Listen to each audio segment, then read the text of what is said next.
सत्य वचन, अमर वचन, जीवित वचन, दिव्य वचन, सत्य वचन, अमर वचन, जीवित वचन। साई दा बामा बनी दा बामा बगैर सनी रे सनी रे सनी रे सनी रे सा। दिव्य वचन, सत्य वचन, अमर वचन, जीवित वचन, दिव्य वचन,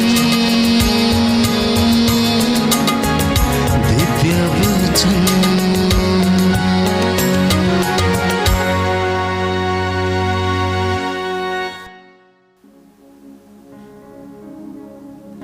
सबको जय यीशु की। आज के इस पवित्र दिन में मैं प्रभु यीशु के नाम पर आप सभी का स्वागत करता हूं और प्रभु यीशु में आप सभी लोगों की सलामती चाहता हूं।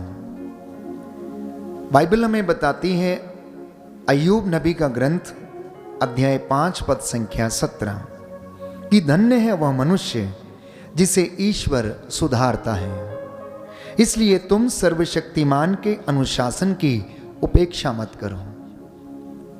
धन्य है वह मनुष्य जिसे ईश्वर सुधारता है, इसलिए तुम सर्वशक्तिमान पिता ईश्वर के अनुशासन की उपेक्षा मत करो। प्रियजनों, अनुशासन जिंदगी में बहुत महत्वपूर्ण है। चाहे वह विद्यार्थी के जीवन में हो, चाहे वह प्रभु के दास के जीवन में हो, चाहे वो सेवकाई करने वाले के जीवन में हो,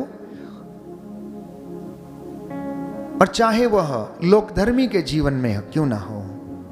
अनुशासन जिंदगी के हर पायदान पर हर मनुष्य के लिए अत्यंत महत्वपूर्ण है। और बाइबल इस विषय में बताती है कि धन्य है वह मनुष्य जिसे ईश्वर सुधारता है। वो धीरे धीरे उसे दंड देता है, क्योंकि वो चाहता है कि हम परिपक्वता प्राप्त करें। वो चाहता है कि हम परखे जाएं। वो चाहता है कि जिस तरह सोना आग में तपाया जाता है और वह निखरता है और वह शुद्ध होता है, वैसे ही परमेश्वर हमें भी दुख की भट्टी में, प्यारे भाइयों और बहनों, परखता जाता है। इसलिए हम अपनी जिंदगी में अपने आप से पूछें कि क्या वास्तव में मेरे आध्यात्मिक जीवन का अनुशासन प्रभु की इच्छा के अनुसार है या नहीं है। क्योंकि बाइबल हमें बताती है कि आशीषें पाने के लिए हमें अनुशासन में बढ़ना जरूरी है। बरकतों को प्राप्त करने के लिए अनुशासन में बढ़ना जरूरी है। हम अनेक संतों के जीवन में, महात्माओं के, ऋषियों मुनियों के जीवन में हम देखते हैं कि उन्होंने आध्यात्मिकता की पराकाष्ठा तक पहुंचने के लिए प्रयत्न किया, तप किए, उपवास किए। प्रभु यीशु मसीह ने भी ऐसा ही किया। शैतान से लड़ने के लिए उन्होंने अपने आप को अनुशासित किया। जब उनकी परीक्षा हुई तो प्रियजनों, उन्होंने 40 दिन और 40 रात उन दिनों में प्रभु के सामने घुटने टेके और उपवास और प्रार्थना में बिताए, और वह शैतान का सामना करने में समर्थ रहे।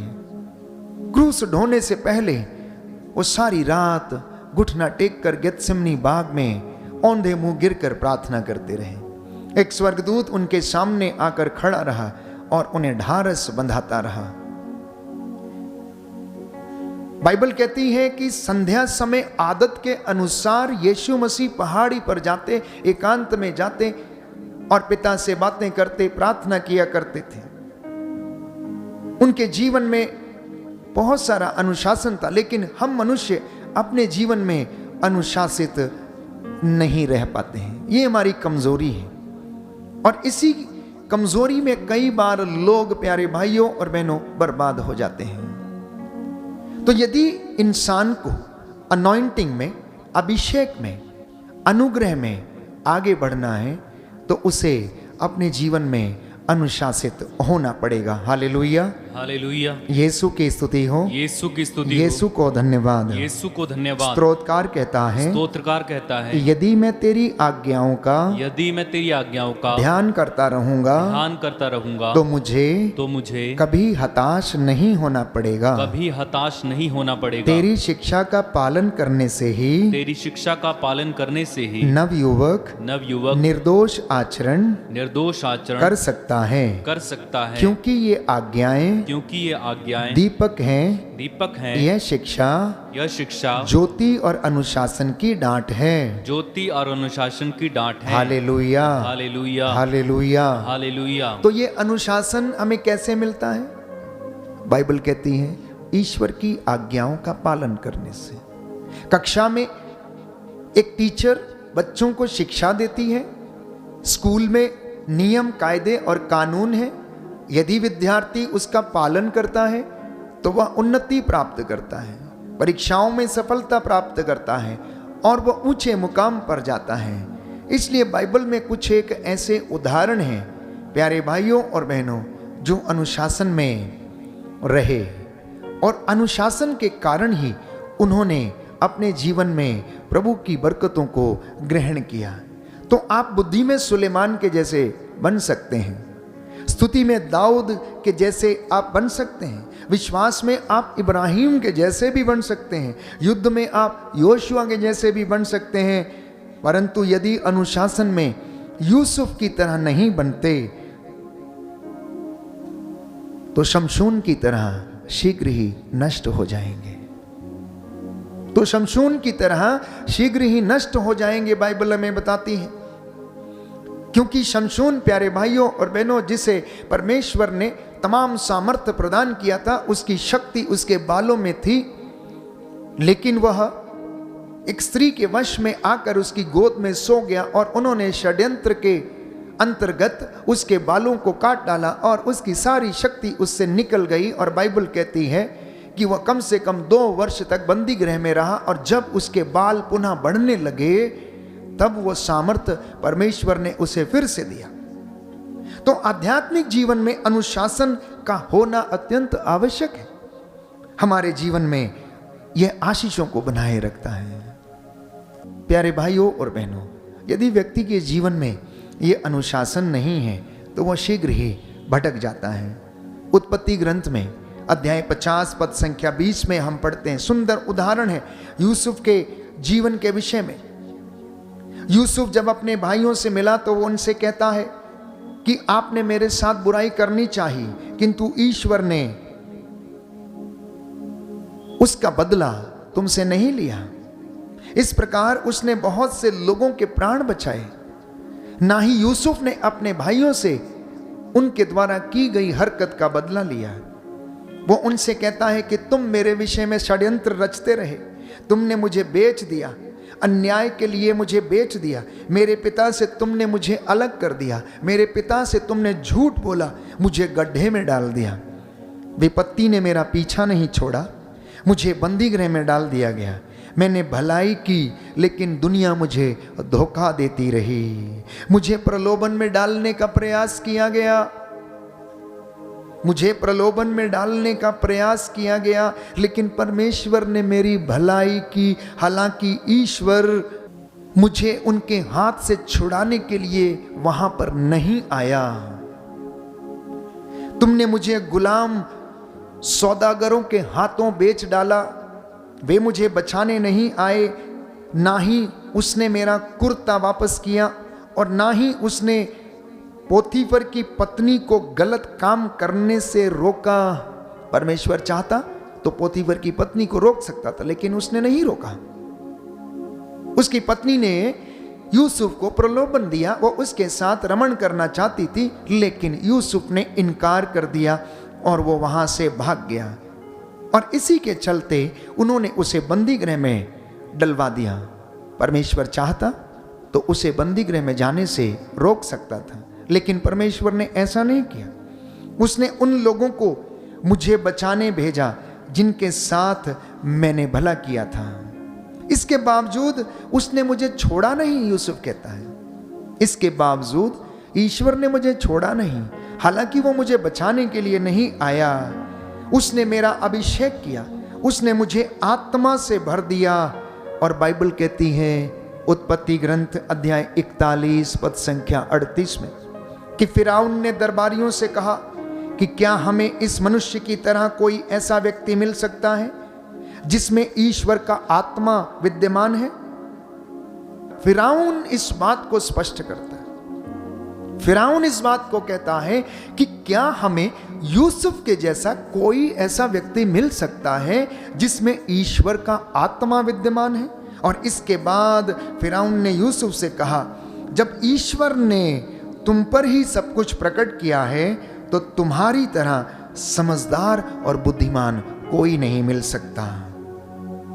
तो तुम्हारी तरह कोई भी समझदार और बुद्धिमान नहीं मिल सकता, इसलिए उसने उसे प्यारे भाइयों और बहनों राज्य का प्रधानमंत्री बना दिया। तो राजा फिरौन ने अंगीकार किया कि परमेश्वर का आत्मा यूसुफ में निवास करता है। प्रियजनों, हो सकता है कि आपका सब कुछ खो गया हो सकता है कि आपने सब कुछ गंवा दिया हो सकता है आपके जीवन में बड़ा कष्ट हो सकता है कि आपके जीवन में बहुत बड़ी बीमारी हो, ऐसा लगता हो कि अब हम जी ना पाएंगे।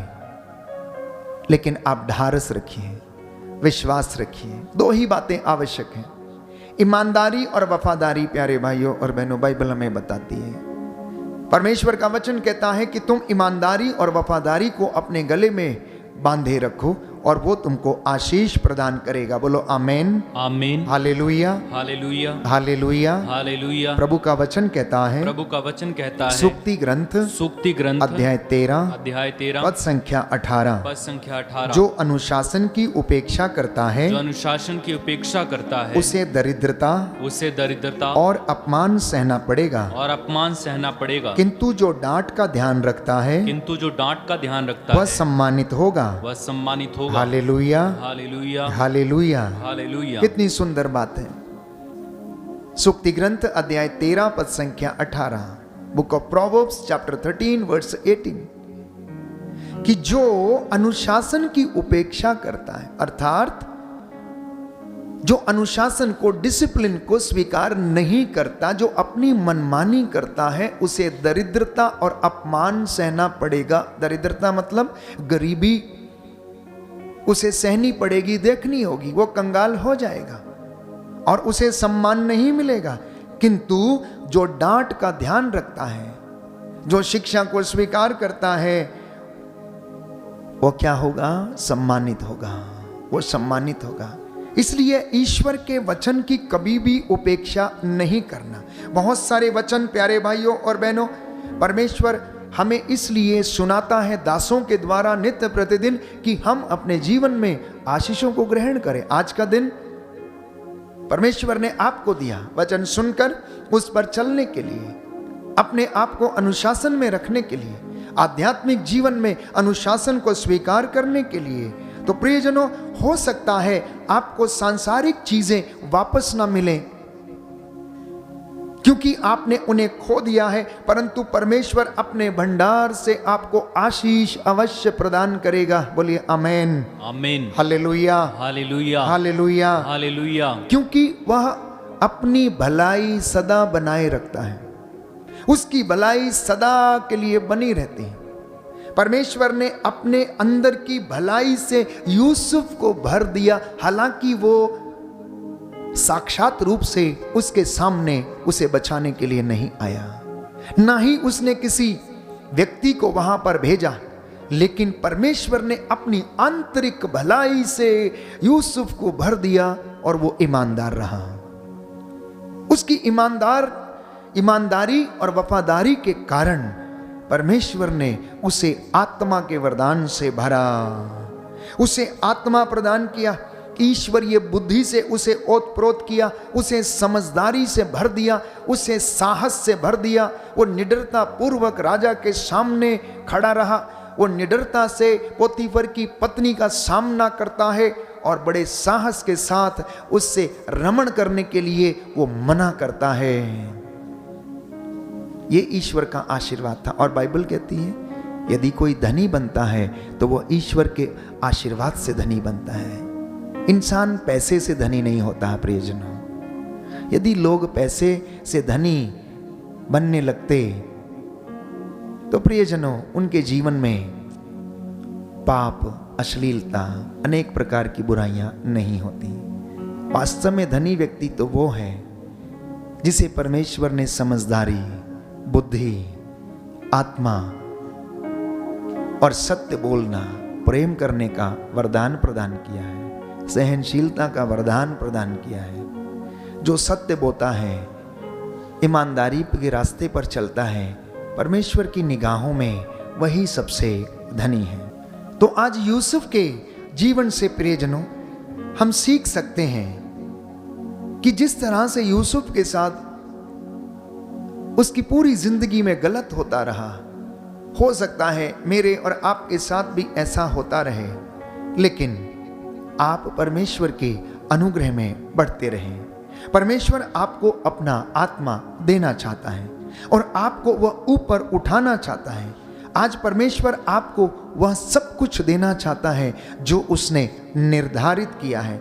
इसलिए बाइबल हमें बताती है, यिर्मयाह नबी का ग्रंथ अध्याय 32 पद संख्या 40 कि मैंने उनकी भलाई करने में कभी भी कोताही नहीं बरती। अर्थात मैं उनकी भलाई करने से कभी विमुख नहीं होऊंगा। मैं अनंत काल से इन्हें प्रेम करता आ रहा हूं। हे यूदा, जब तू छोटा था, जब तू बालक था, तू अपनी मां की गोद में खेलता था और मैंने उस समय तेरी भलाई की और तेरे बाल पक जाने तक भी मैं ऐसा ही करूंगा, क्योंकि मुझे तेरी भलाई करने में आनंद आता है। रोमियो के पत्र अध्याय 8 पद संख्या 32 में प्रभु ये कहता है, क्योंकि यीशु ने अपने आप को हमारी भलाई के लिए दे दिया है। बोलिए आमीन, आमीन, हालेलुया, हालेलुया। हे प्रभु यीशु, हे प्रभु यीशु, मैं विश्वास करता हूँ कि आपने अपने आप को मेरी भलाई के लिए दे दिया है। Hallelujah, hallelujah, hallelujah, hallelujah, hallelujah, hallelujah. तो बाइबल हमें बताती है, योहन का सुसमाचार अध्याय 3 पद संख्या 16 कि ईश्वर ने इस दुनिया से इतनी मोहब्बत की कि उसके लिए अपने इकलौते बेटे को कुर्बान कर दिया। और उस इकलौते बेटे ने हम लोगों से यह कहा कि मैं अपनी शांति तुम्हारे लिए छोड़ कर जा रहा हूं। ये शांति संसार की शांति के जैसी नहीं है। रोमियो के पत्र अध्याय 14 पद संख्या 17 में वो कहता है कि इसी के साथ वो आपको अपनी शांति देता है, क्योंकि ईश्वर स्वयं शांति है, ईश्वर स्वयं प्रेम है। तो जो व्यक्ति जो चीज है वो आपको वही दे सकता है। यदि ईश्वर दयालु है तो वो आपके ऊपर दया करता है, यदि वो प्रेममय है तो वो आपसे प्रेम करता है, यदि वो शांति से भरा है तो वो आपको शांति प्रदान करके गया, यदि वो सहनशीलता से भरा है तो इसीलिए वो हमारे पापों को अनदेखा करता है। अन्यथा हम में से कोई भी उसके सामने, उसकी नजरों के सामने टिक नहीं सकता। प्रियजनों, मनन चिंतन का विषय है। आज बाइबल हमें बताती है कि वो समय आ रहा है और आ ही गया है जब पवित्र आत्मा में परमेश्वर का आनंद लोग प्राप्त करेंगे और आत्मा और हृदय की सच्चाई से उसकी आराधना करेंगे। और यीशु कहता है, मैं जब आऊंगा तो तुम्हारा शोक आनंद में बदल दूंगा, मैं तुम्हारा भाग्य पलट दूंगा। बोलो आमीन, आमीन, हालेलुया, हालेलुया। हे प्रभु यीशु, मैं विश्वास करता हूँ आप मेरा भाग्य पलट देंगे, आप मेरा भाग्य पलट देंगे। हे प्रभु यीशु, मुझे अपने वचनों पर चलने का वरदान दीजिए। Hallelujah, hallelujah. हालेलुया। उपदेशक ग्रंथ अध्याय 8 अध्याय पद 8 संख्या पद 5, संख्या 5, जो उसकी आज्ञा का पालन करता है उसकी आज्ञा का पालन करता उसका है, कोई अनिष्ट नहीं होगा। उसका कोई अनिष्ट नहीं होगा। जो बुद्धिमान है बुद्धिमान है वह हर काम का और हर काम का उपयुक्त समय उपयुक्त समय और उचित ढंग जानता है। और उचित ढंग जानता है। हालेलुया। हालेलुया। प्रवक्ता ग्रंथ प्रवक्ता ग्रंथ अध्याय 32 अध्याय पद 32 संख्या 28, पद संख्या 28, प्रभु का वचन कहता है प्रभु का वचन कहता जो है, संहिता का ध्यान रखता जो है संहिता का ध्यान वह रखता है, आज्ञाओं का पालन करता वह है। आज्ञाओं का पालन करता जो है, प्रभु पर भरोसा रखता जो है प्रभु पर भरोसा रखता उसे है, कोई हानि नहीं उससे होगी। कोई हानि नहीं होगी। हालेलुया। हालेलुया। हालेलुया। हालेलुया। तो प्रियजनों, आज का दिव्य वचन मेरी और आपकी उन्नति के लिए है, मेरे और आपके उद्धार के लिए है, मेरे और आपकी आध्यात्मिक उन्नति के लिए है। परमेश्वर का अनुग्रह हम पर उतरे, हम इस विशेष कृपा के लिए प्रार्थना करेंगे। इस वक्त यदि आप घुटना टेक सकते हैं तो टेकें, हाथों को उठा सकते हैं तो उठाएं। परमेश्वर आपको आज के वचन के द्वारा शुद्ध करे, पवित्र करे। मैं आपके लिए प्रार्थना करूंगा। सर्वशक्तिमान शाश्वत दयालु पिता ईश्वर, आज का ये वचन तेरे इन बच्चों के जीवन में 100 गुना फल लाए। हे प्रभु, हम अपने जीवन में अनुशासन को ग्रहण करें और तेरे वचनों पर चलकर तेरी आशीषें और बरकतों को प्राप्त कर सके। तू अपने वचनों को हमारे जीवन में पूरा हो जाने दे। तेरी आत्मा हमारा पथ प्रदर्शन करे और हमें जीवन प्रदान करे। हमारे कामकाज पर, खेत खलिहानों पर, हमारे चौखटों बिछौनों आटा गूंदने की परात, हमारे बच्चों पर, रिश्तेदारों पर, हमारे दफ्तरों पर आशीष प्रदान कर। तेरी रूह का ताजा मसा हमें प्रदान कर। हे पिता परमेश्वर, हम तुझसे प्रार्थना करते हैं आज के इस वचन के द्वारा तेरे बच्चों के जीवन में शांति आ जाए, चंगाई आ जाए। हमें आशीष प्रदान कर, हम पूरे दिन भर में तेरी महिमा करते जाए। हमारी प्रार्थना सुन ले हमारे उद्धारकर्ता यीशु प्रभु के द्वारा।